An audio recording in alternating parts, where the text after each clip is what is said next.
fidélité pour les conférences de Carême de cette année.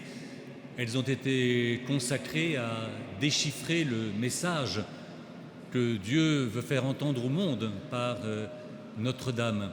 Et nous nous sommes, comme le Carême nous y invite, nous nous sommes exercés aussi bien sur le déchiffrement du texte du Magnificat, typique de l'évangile de Marie, que la sacramentalité du chant liturgique qui nous fait communier avec le Seigneur, apprendre à écouter la voix de l'orgue, à déambuler dans l'espace de la cathédrale et à réaliser ce chemin inouï d'une vierge à l'autre, de la crèche au crucifixion.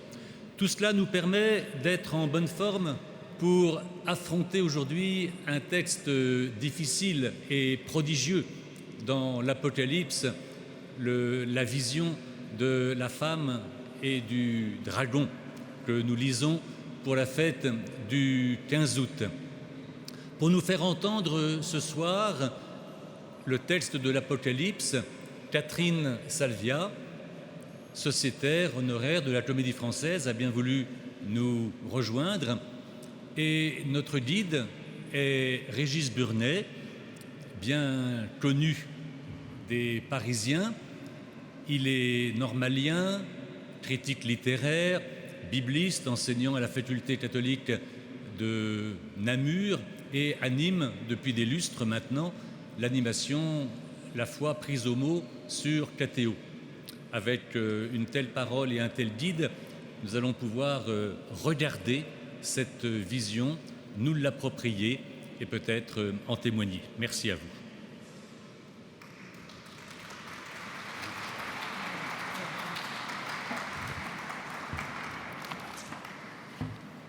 Marie, reine de la paix. Tel est le thème qui a réuni les conférenciers tout au long de ces 6 dimanches de Carême. Il en faut du courage pour proposer un tel thème aujourd'hui. Pardon de la banalité, mais regardons autour de nous, où est-elle, la paix? Ne parlons même pas de la définition maximale de la paix, celle de la concorde universelle. Qui y croit encore?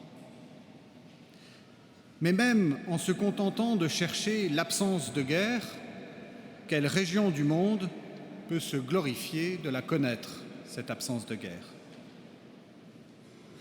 Il y a 2000 ans, un homme du nom de Jean connaissait déjà cette impression de perdre le monde dans lequel il vivait. Comme il nous le dit au début de son livre, l'Apocalypse, il se trouvait relégué à Patmos lorsque lui vint une révélation, une série de visions qu'il mit par écrit.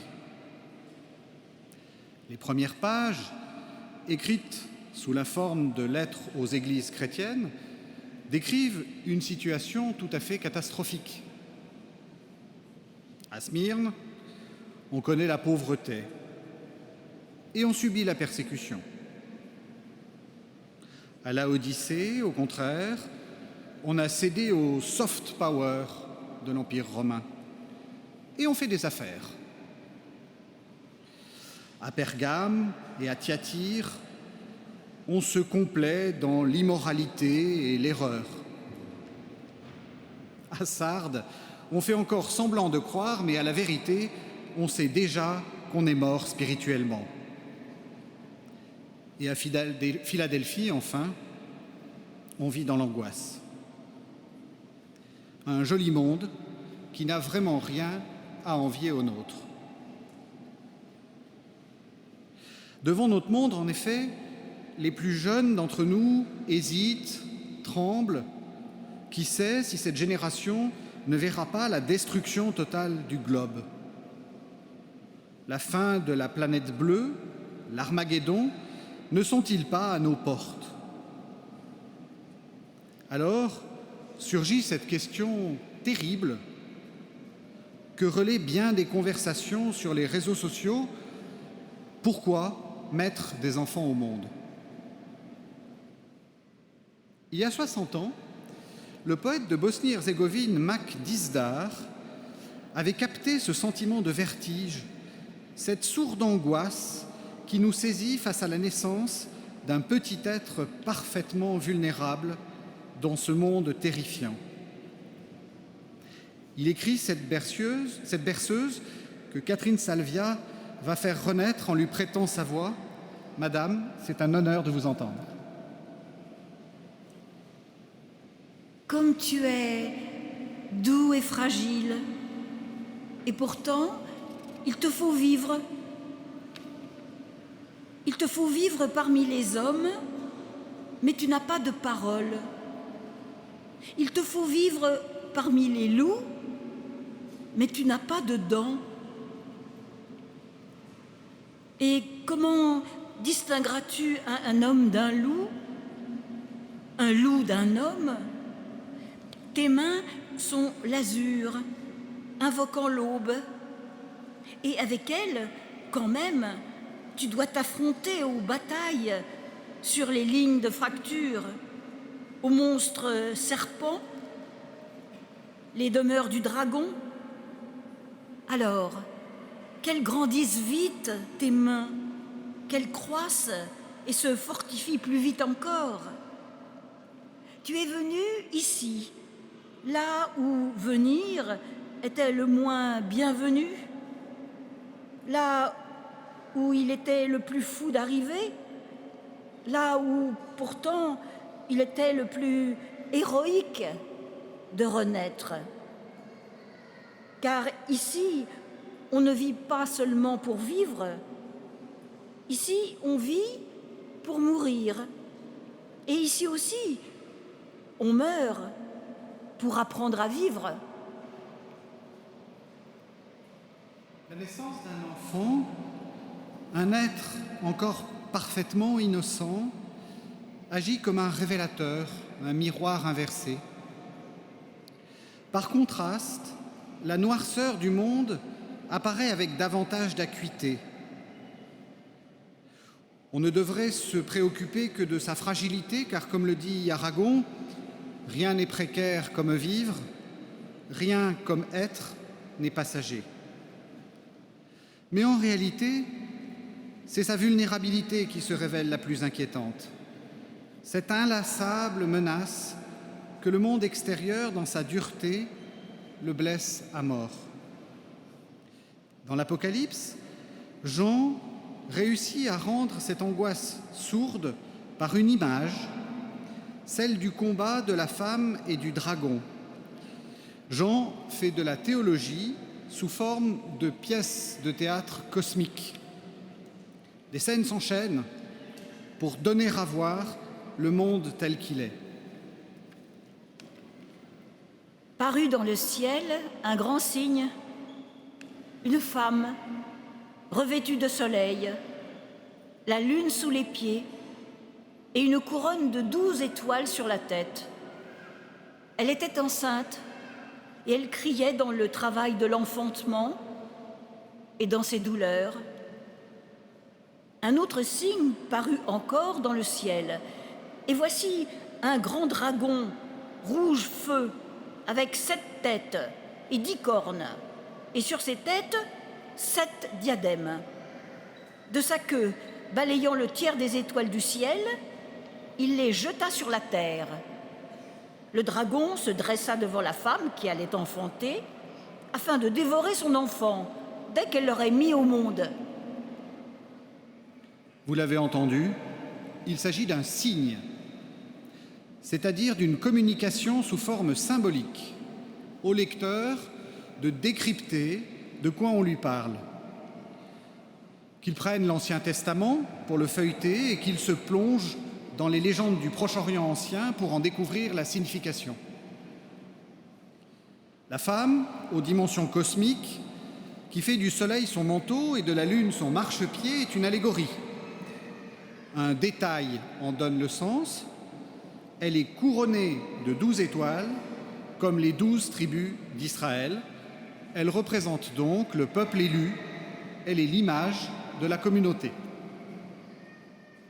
Quant au dragon, il n'est pas difficile de savoir qui il est. de couleur rouge, agressif, destructeur, au point de faire choir les étoiles sur terre, il est la figure même du mal, ce qui rompt l'équilibre du monde, transforme ce qu'il y a de plus lumineux en noirceur.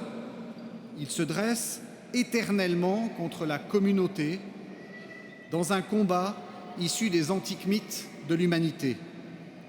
La guerre incessante des forces serpentines du chaos contre les forces de l'ordre.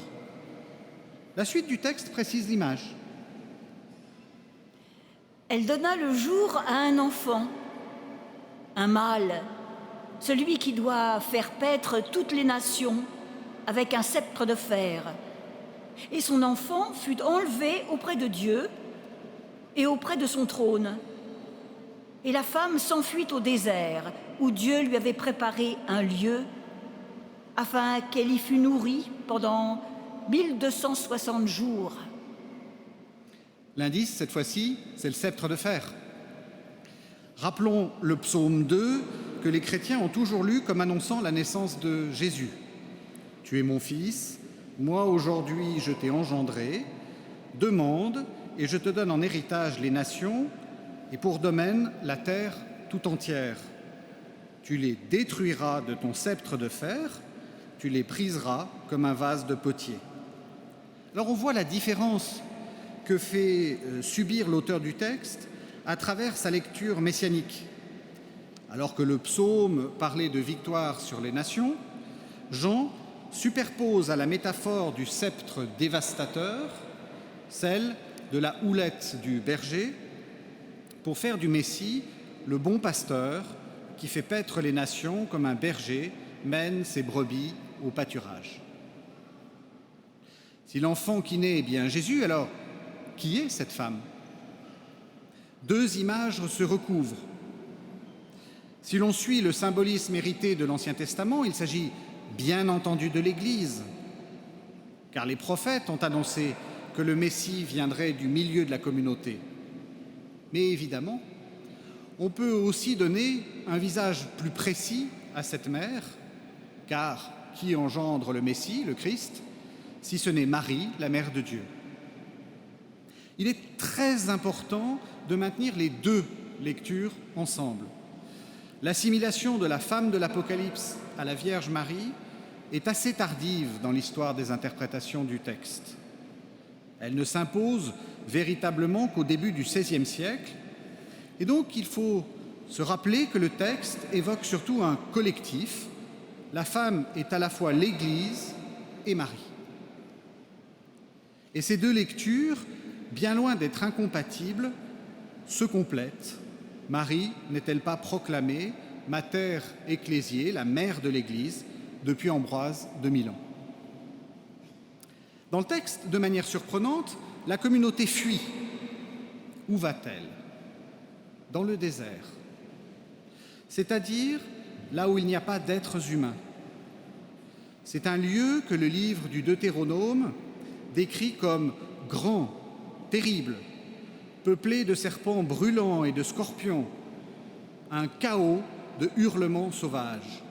Bref, c'est le lieu même de la vie nue.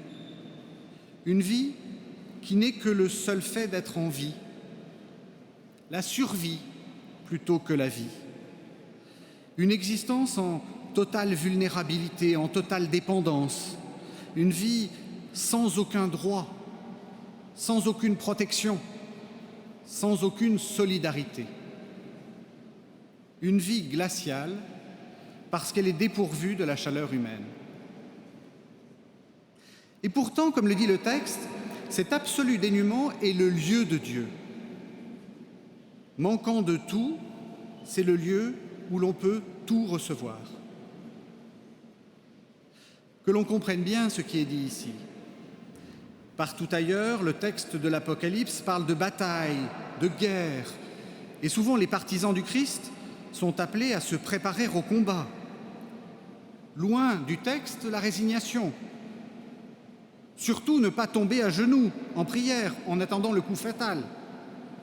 Non, le retrait au désert de la femme n'est pas une dérobade, c'est un mouvement tactique. le choix délibéré de retrouver l'endroit où l'on retrouve le secours. En effet, la totale vulnérabilité rend réceptif à la relation aux autres et finalement au tout autre, à celui qui maintient tout en vie. Car voici le premier enseignement de ce texte. La femme communauté est reine de la paix parce qu'elle refuse l'affrontement direct avec le mal. Et la suite du texte va nous l'expliquer. Et il y eut un combat dans le ciel.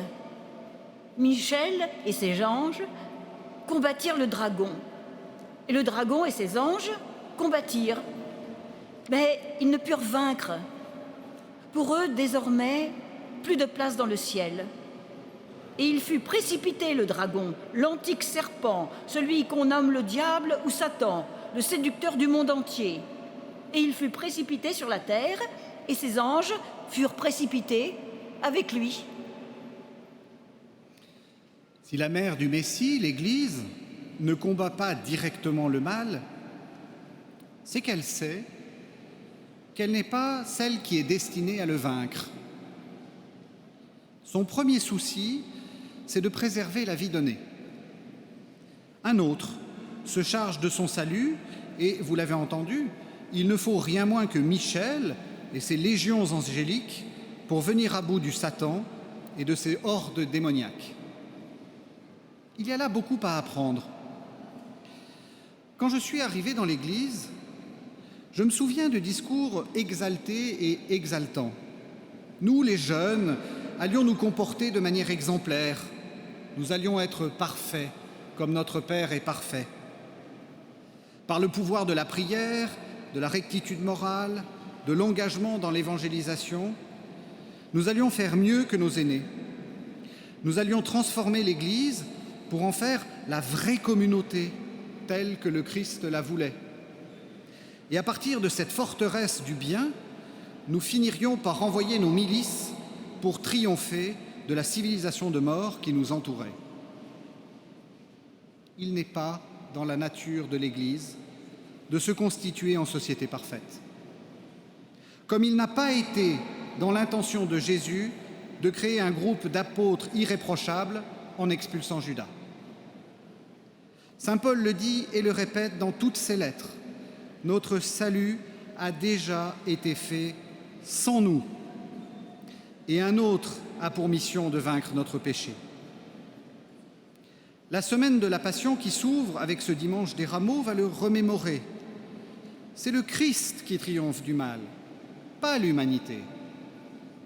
Et il y a dans cette cathédrale, juste derrière moi, une insigne relique qui nous le rappelle, la relique des reliques, celle qui coûta à Saint-Louis la moitié des revenus du royaume de France, la couronne d'épines. Et c'est exactement ce que dit la suite du texte. Ce qui sauve, c'est le sang rédempteur du Christ, agneau de Dieu. Et j'entendis dans le ciel une voix forte qui disait « Voici maintenant le salut, la puissance et le règne de notre Dieu. Voici le pouvoir de son Christ, car il a été précipité, l'accusateur de nos frères, celui qui les accusait jour et nuit devant notre Dieu. Eux, ils l'ont vaincu par le sang de l'agneau, par la parole de leur témoignage. Ayant renoncé à l'amour de la vie jusqu'à mourir, c'est pourquoi réjouissez-vous, cieux, et vous qui y demeurez. Malheur à la terre et à la mer, car le diable est descendu vers vous avec une grande fureur, car il ne lui reste peu de temps, et il le sait. Cette proclamation énergique, venue du ciel, c'est-à-dire de Dieu lui-même probablement, nous fournit un deuxième enseignement. La reine de la paix n'emploie pas les moyens du mal pour faire la guerre. En effet, si c'est bien le sang de l'agneau qui permet de vaincre le dragon, cela ne signifie pas que les êtres humains doivent demeurer passifs face au mal. Il importe de le combattre et avec énergie. Mais il faut le faire avec les ressources que le Nouveau Testament, dans son entier, recommande avec unanimité. Le réalisme face à l'implacable dureté du monde. Qui aime sa vie la perd, affirme Jésus dans les 4 évangiles. Il y a beaucoup de dangers, et j'en suis conscient, à glorifier ainsi ce passage par l'épreuve. On connaît assez les écueils du dolorisme. On sait aussi les dangers de la résignation face à l'injustice, face à la douleur. Une résignation qui écrase toute capacité d'agir. Et on voudrait avoir toujours les forces, toujours l'intelligence, la volonté de s'opposer toujours. Mais voilà, il y a des moments où l'on n'a pas d'autre choix que d'affronter la réalité et de tenter de donner naissance à ce chaos qu'est devenu notre existence ou notre corps. Faire face à une vie en désordre, voici l'ultime courage. Pierre Teilhard de Chardin écrivit un jour une magnifique préface à un livre écrit par Monique Givelet pour présenter la vie de sa sœur. Marguerite Marie Teilhard de Chardin avait en effet passé sa vie dans la maladie, mais elle était pourtant d'une activité intense. Elle était présidente de l'Union catholique des malades, réseau de prière et de soutien mutuel. Écoutons cette préface. À chaque instant, la souffrance totale de toute la terre. Si seulement nous pouvions, cette grandeur redoutable, la recueillir, la cuber, la peser, la nombrer, l'analyser. Quelle masse astronomique, quelle somme effrayante. Et depuis la torture physique jusqu'aux angoisses morales, quel spectre raffiné de nuances douloureuses. La souffrance, d'abord traitée en adversaire, qu'il s'agit de défaire. La souffrance, vigoureusement combattue jusqu'au bout. Et cependant, en même temps, la souffrance rationnellement et cordialement reçue. Oh, Marguerite, ma sœur, pendant que, vouée aux forces positives de l'univers, je courais les continents et les mers, passionnément occupée à regarder monter toutes les teintes de la terre, vous, immobile, étendu, vous métamorphosiez silencieusement en lumière, au plus profond de vous-même, les pires ombres du monde. Au regard du Créateur, dites-moi lequel de nous deux aura-t-il eu la meilleure part? Vous, immobile, étendu, vous métamorphosiez silencieusement en lumière, au plus profond de vous-même, les pires ombres du monde. C'est beau, n'est-ce pas? C'est vraiment beau et c'est peut-être l'occasion de rappeler qu'il y a 70 ans, le père Teilhard de Chardin mourait juste pour la fête de Pâques, manière de s'en souvenir. On est souvent étonné par le fait que, jusqu'au XVIIIe siècle, de nombreuses vierges à l'enfant n'ont pas ce visage plein d'amour qu'on attend d'une mère en train de présenter son fils. Elles ont un visage douloureux, triste, parfois dur. Même la Vierge au pilier de la cathédrale Notre-Dame de Paris n'est pas au premier abord très sympathique.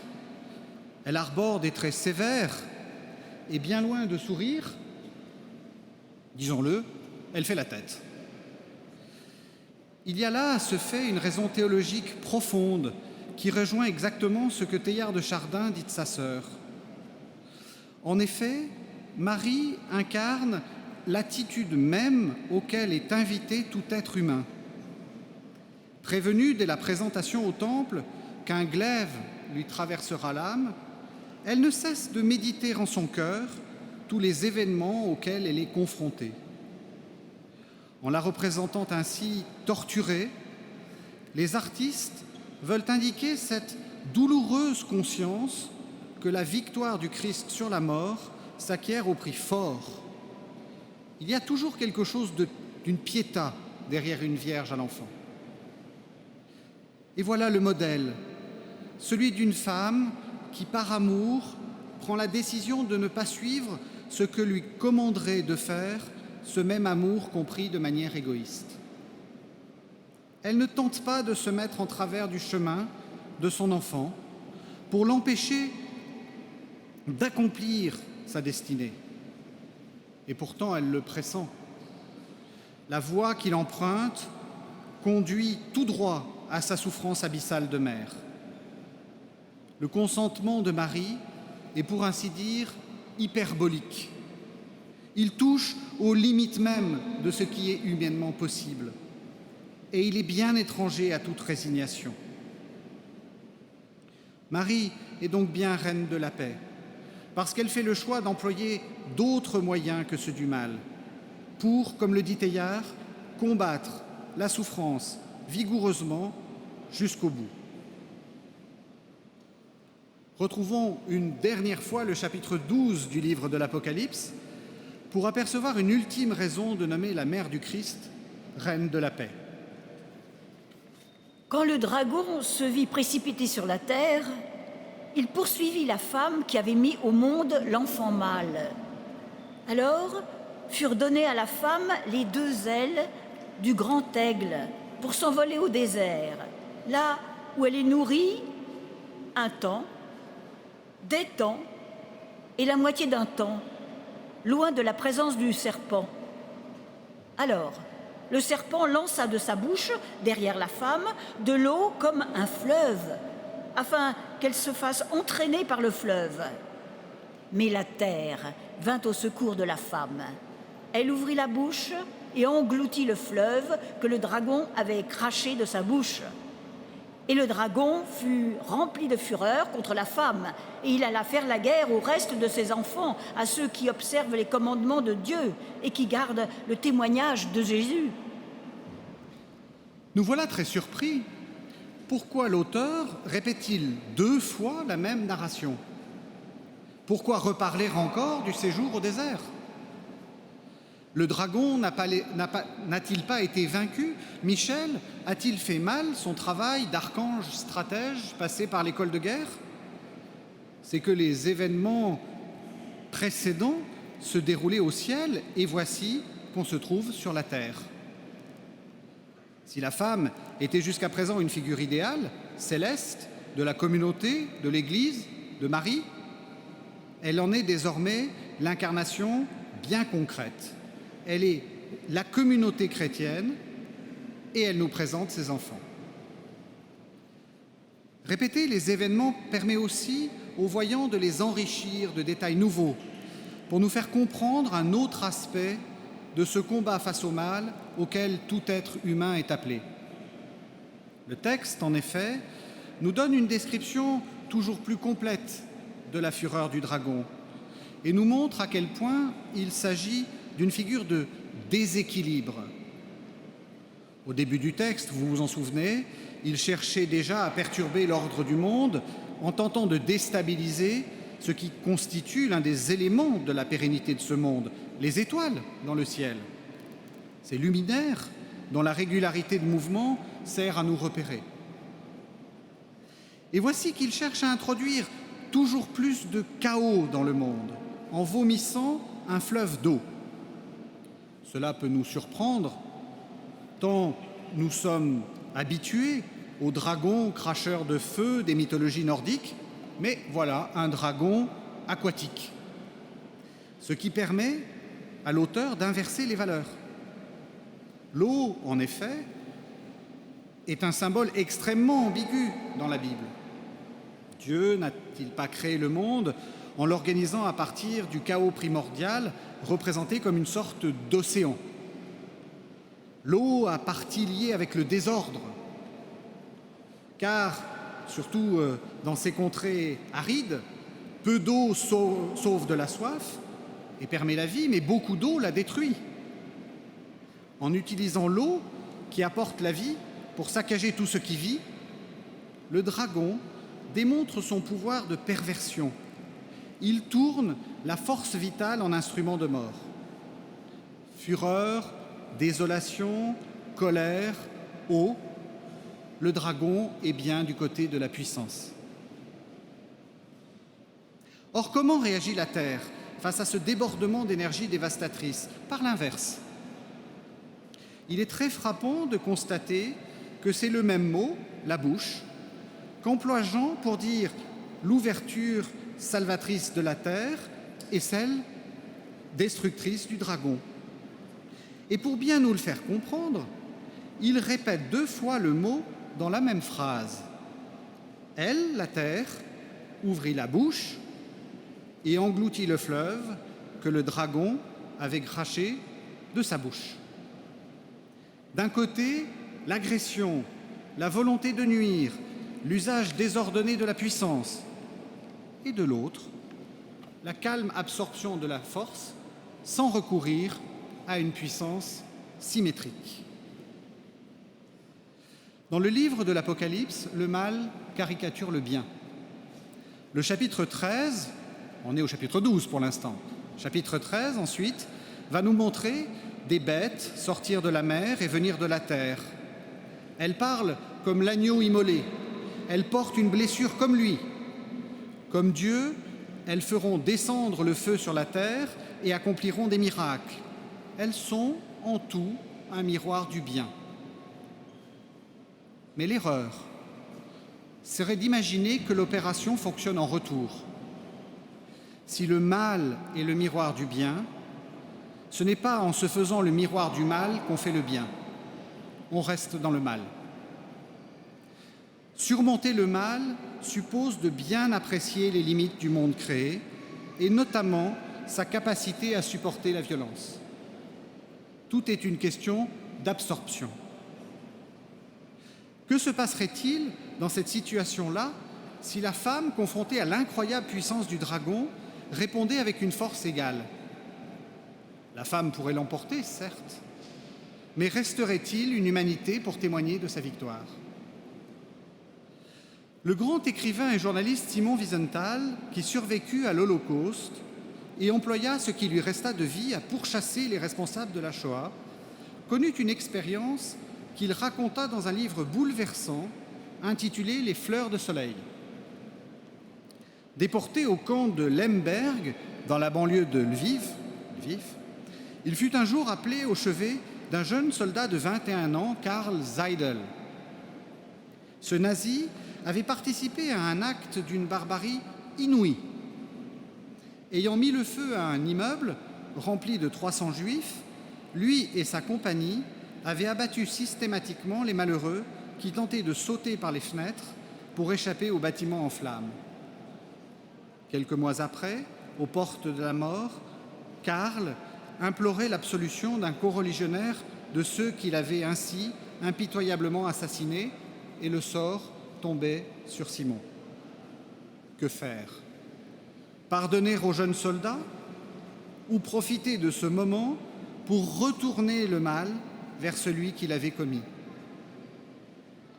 Simon Wiesenthal se tait, quitte la pièce et porte le poids de son silence toute sa vie. Des années après, le psychothérapeute André Sten est invité à donner son avis sur ce silence, et voici ce qu'il écrit. Quant à Simon, il n'a rien fait de moralement répréhensible en ne disant pas « je te pardonne ». Prononcer cette simple phrase aurait de toute façon été un mensonge. À la fin, son silence était une déclaration sans équivoque. J'ai entendu ce que tu as fait, ce que tu ressens. Je vois à quel point tu as peur de mourir avec une conscience encombrée. Et c'est tout ce que je peux faire. Je ne te dis pas combien je te déteste, car les flammes de ma haine me brûleraient avant de t'atteindre. En ne prononçant pas ces mots, Simon accomplit un acte de charité envers Karl. Il n'a pas traité cet homme comme un monstre ayant commis des actes monstrueux. Il a plutôt honoré l'humanité d'un homme qui avait perdu son humanité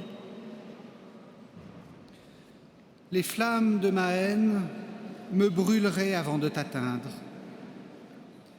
Tel est aussi le chemin que propose le signe aperçu par le voyant de l'Apocalypse.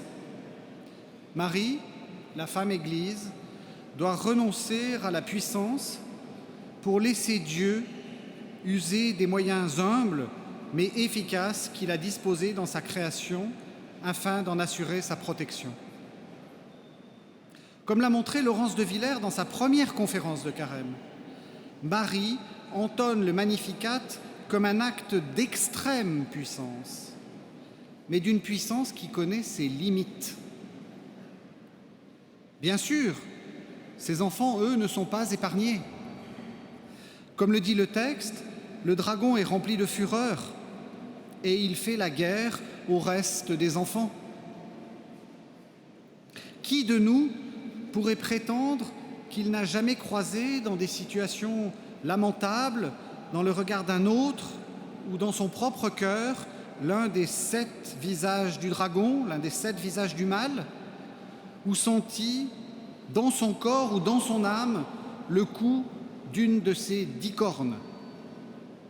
Et qui peut dire qu'il a, comme la femme, toujours renoncé à la tentation de la puissance pour s'imposer lui-même, ou, ce qui est peut-être sans doute pire, pour imposer ce qu'il a cru être le bien?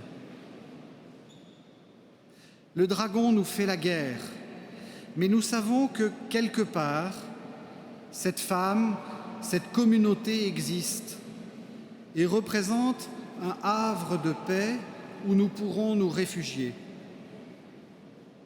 Car l'Église va bien au-delà des frontières de son institution ou de ceux qui la représentent. Elle se tient au-delà des limites visibles du corps mystique, selon la belle formule de Redemptor hominis.